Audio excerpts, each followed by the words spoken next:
ദേശീയ തലസ്ഥാനത്ത് വാർത്താ സാന്നിധ്യം കൂടുതൽ ശക്തമാക്കിയിരിക്കുകയാണ് ജനം ടിവിയുടെ പുതിയ ഡൽഹി റീജിയണൽ ബ്യൂറോ ഓഫീസ് പ്രവർത്തന സജ്ജമായി.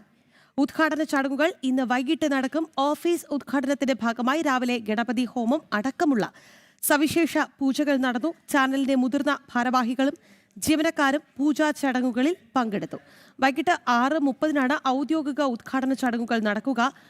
ജനം TV managing director S Rajasekharan Nair, executive chairman G Suresh Kumar, ജനം ടിവിയുടെ പ്രഭാരിയും RSSന്റെ മുതിർന്ന പ്രചാരകനുമായ എ ജയകുമാർ എന്നിവരും ചടങ്ങിൽ സന്നിഹിതരായിരിക്കും.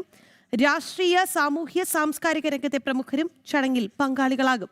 ദേശീയ മാധ്യമ പ്രവർത്തന രംഗത്ത് ഒരു പതിറ്റാണ്ടായി ജനം ടിവി കൈവരിച്ച മുന്നേറ്റത്തിന്റെ അടുത്ത ഘട്ടമായിട്ടാണ് ഡൽഹിയിലെ പുതിയ ബ്യൂറോ ഓഫീസ് വിലയിരുത്തപ്പെടുന്നത്.